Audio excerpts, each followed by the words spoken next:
Hi, Wilson Morales, Black from TV. How's it going? It's going good. How are you? Good. So here you are, years older, get to do a lot more.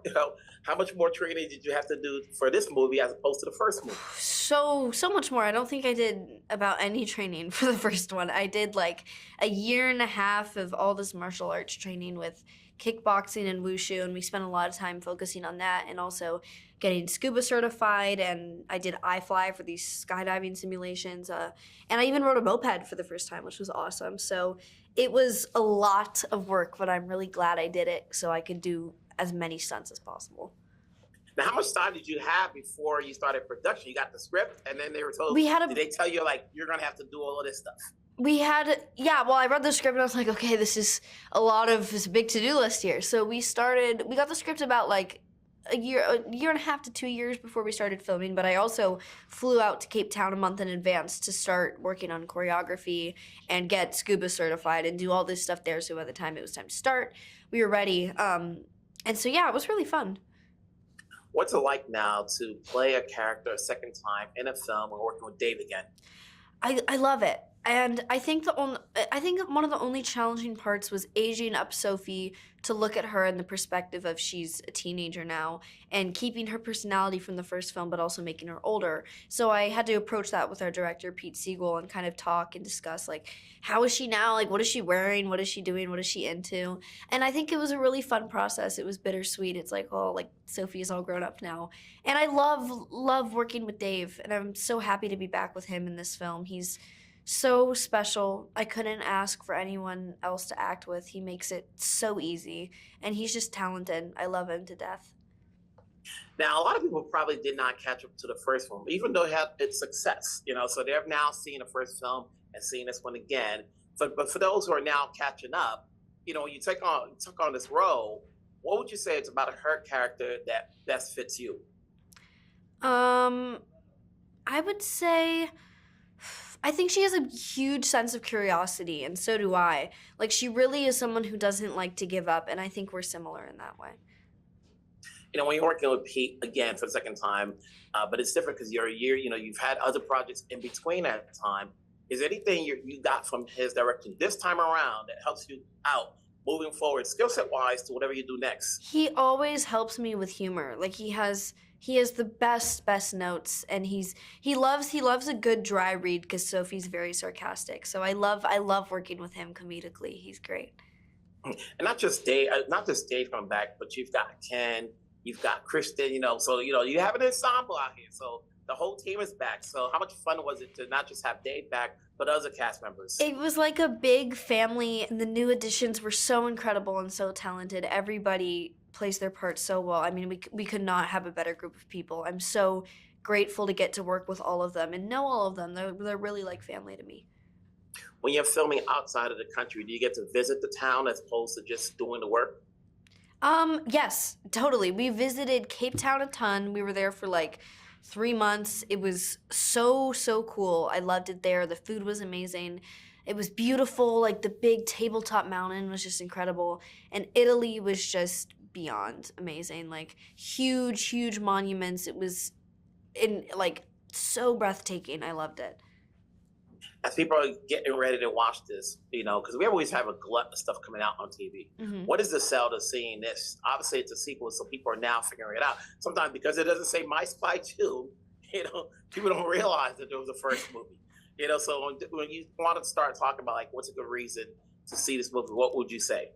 I would say that I'd say it's so much fun. If you're looking to have fun and be surprised and have a good ride, I would watch My Spy: The Eternal City. And also, it's really genuine, and there's a lot of emotional factors to it. It really leads with the heart on top of all the awesome action sequences we have. It's really everything. It's so fun.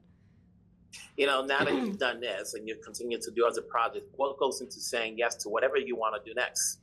I would love to do more action. I had so much fun doing stunts. It's so cool, and I'd love to expand more in that direction for sure. If this goes any further, we have a third film. Where do you see your character going from here? Taking over, or joining, I guess, the CIA, internship program. I think a lot of the talk has been about maybe I'd love to see her like finishing high school, going to college. Like that's a big part of life and a big process. And also like more interactions with Dave and dealing with just more action. The action is so fun. You know, I want to say congrats. Thank It's you. good to see you again in a sequel. I'm sure you have other projects down the road, which we'll talk later. So once again, congrats. Take care wherever you're at. Thank you Stay so safe. much. Bye. Wilson Morales from Black Film TV. I'm talking to Double K, Ken and Kristen. How's it going? Hi, how are you doing? Each of you have done your share of sequels. So coming back for this one, was it a lot more fun than the first film? Ken? I was just happy to be invited back for this film. So to me, to have an expanded role and to have more involvement with Kristen and Dave and Chloe, it really is like working with family, just working with family and friends. And it just happened to be in the great backdrop of South Africa, Cape Town and Italy. It was just, it's kind of beyond a dream come true. It was so much fun. What about you, Kristen? Did you know 4 years ago you'd come back and reprise this character? I said I would never come back, and I refused when they asked me. I said, get a different Bobby. And then they were like, what? But when you do a sequel, there's more money. There was a little more money, and that I didn't care, because I was like, her story has been told. And then I read the script, and I was like, okay.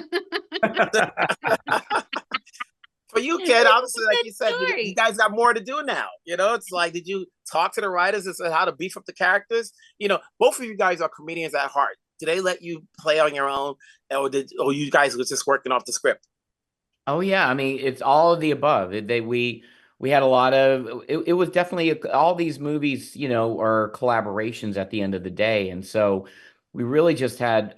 For me, I just like to perform. I'm at a point in my life where just to be doing this it wasn't too long ago I was a doctor, 15 years ago, and so having a completely different life. So be able to do this on this scale and at this level. It's moments like this and talking, and talking about the movie and being with Kristen right now. The whole moment becomes so surreal that I'm just beyond grateful to be a part of this, especially in this capacity. When you guys were out in Cape Town and Venice, as you say, places I've not gone to, did you guys get a chance to explore the city, or was it all just work? Kristen? Oh, yeah. I didn't go to Italy. I messed that up, but I was in Cape Town, and it was really cool. And it was, I think I got to go on one little safari, and we got to listen to musicians. Some of our crew was involved in the music scene of Cape Town, and we got to go listen to them. And then, of course, Craig Robinson was like, let me perform, and so we all listened to him.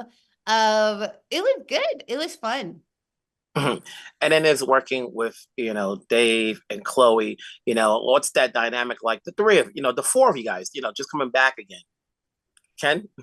Honestly, it's just as if we never left. To me, the chemistry is right there. And for me, you could just dive right in and Kristen is the queen of riffs. And so we just kind of follow her lead, and it was just fun. Just yes-anding, my favorite moments, really doing the movie is just being in the car with the four of us and just riffing and having fun and trying to make each other laugh. I mean, honestly, that's what, at the end of the day, that's what this is all about. If you're working with friends, trying to make each other laugh, I mean, that's a good day at the office. Yeah. A good day it is. Thanks you for coming back. Obviously, you never know. We can get a third one 4 years later. Let's make it so.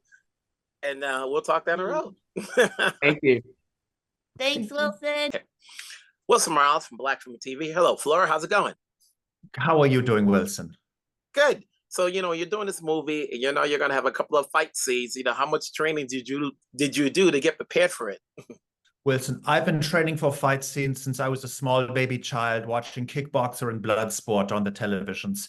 I would air punch and air kicks, nothing at all. I would line up long stacks of donuts and try to slice only the third donut or the sixth donut and see if the donuts land on a stack on top of themselves. And then I would eat all of the donuts, Wilson. I was addicted to donuts as a small baby child. But when you're going up against Dave, and we know where he's coming from, is that a whole different take of physicalness that you have to do? Dave Bautista is one tall stack of donuts, Wilson. So yes, you have to be very careful.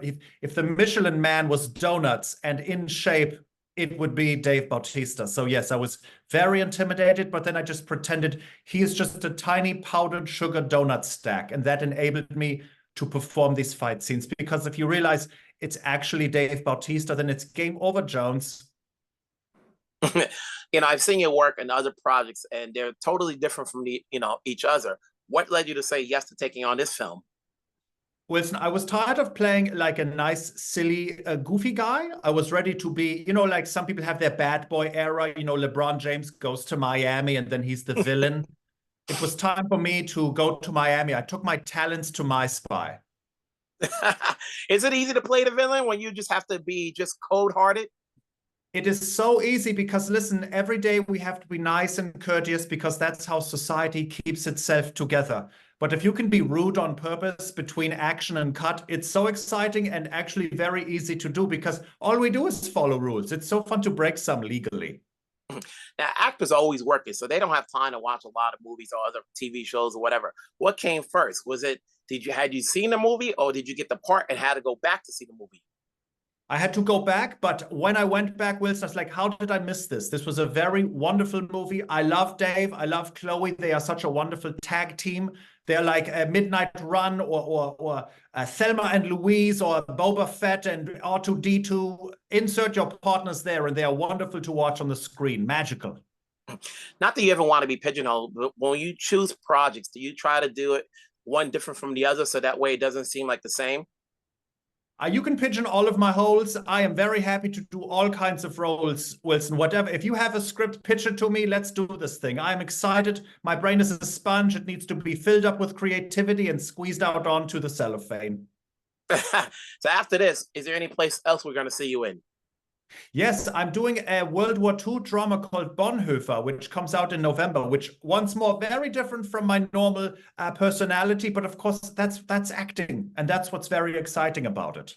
And at the end of the day, obviously, for those who did not catch the first movie, because the first movie, although it had its audience, it came out during the pandemic time when everybody else was, doing different things. But now that the sequel's in and people are going to go back to the first one, what's a good reason for them to check out both films? Well, it's a wonderful journey because you can literally see Chloe Coleman is 4 years younger. So you get to watch this superhero kind of grow up. So it's a very exciting way to watch it. And then, of course, look, Bautista is Bautista both times. It's the consistency and dopeness that you come to expect from that dope, delicious Dave. Florence, it's been a pleasure speaking with you. I hope to see you on your next projects. Take care down the road. We'll talk later. Thank you very much, Wilson. Have a great day. Mm-hmm. Wilson Morales from Black Film TV. Hey, Pete, how's it going? Hey, how are you? Now, this is not your first rodeo doing a sequel, but this is the first time you've done one where you did the first one. So what's that feeling like, bringing the whole team back? That's a lot more fun, doing a follow-up to something that you created. And so it was great. And also having the built-in chemistry of the cast, knowing each other and really enjoying working on the first one, it made it a really nice reunion. Was it a bit, it's not like you shot it back to back. Did you notice anything different, obviously, from Chloe growing up? Well, yeah, obviously that was a big difference. And we had to fit the story around that because obviously the magic of the first movie was, big guy, little kid. It's a genre. And this time she's not so little. So we had to really just kind of look at where she was in her life as an actress and say, well, look, why don't we just embrace it? This is an adolescent story. And now we've got friction between, pop to be and daughter to be. Was there a decision? So who's going to get more action sequences, her or Dave? Ironically, the audiences during the testing absolutely loved Sophie kicking ass. So I even the training sequence, I was surprised that it ranked as one of the favorite scenes. They really just loved seeing her do her martial arts stuff. She actually trained with a top martial arts instructor for months before this. So she was raring to go. She did not want the stunt girl to do anything that she could possibly do. And then you have Dave. You know, he's not the guy that you would think would have funny bones, but you create some scenes for him that present humor. Well, yeah, I mean, as Drax, we all knew that Dave could carry a joke. And the thing about comedy is it's you don't have to be funny. You just say the words and be straight, almost treat it like a drama, and it will be funny. And he knows that. And there's sort of I've always said, a bit of a Clint Eastwood vibe with Dave. You know, he just is got an even keel, and he's not rattled very easily, you know, as a character. And I think it's just great for all these characters just to bounce off of that. And then for you as a director, you know, it must be a pleasure knowing that the first one came out before the pandemic, but, you know, it grew in time to the point where you have a sequel, you know, and if this does well enough, do you have anything in mind for a third installment? I don't want to jinx it. I've got some thoughts, but, you know, we'll see how it goes. We didn't think we'd be back for a sequel, you know, especially when the movie was supposed to come out on the day that the world shut down on March 13th, 2020 for the pandemic. We thought it was over. But when Amazon found us and adopted us as like a, you know, stray puppy from the pound, you know, we flourished because at that time, we were a family film while families were trapped in their homes. You got a good one here. Obviously, keep it going. You know, it's like you created something that, hey, maybe you can continue, but either way, you always got projects that we'll watch the here and there. So we'll talk down the road. Take care. Congrats again. Thank you. Appreciate it.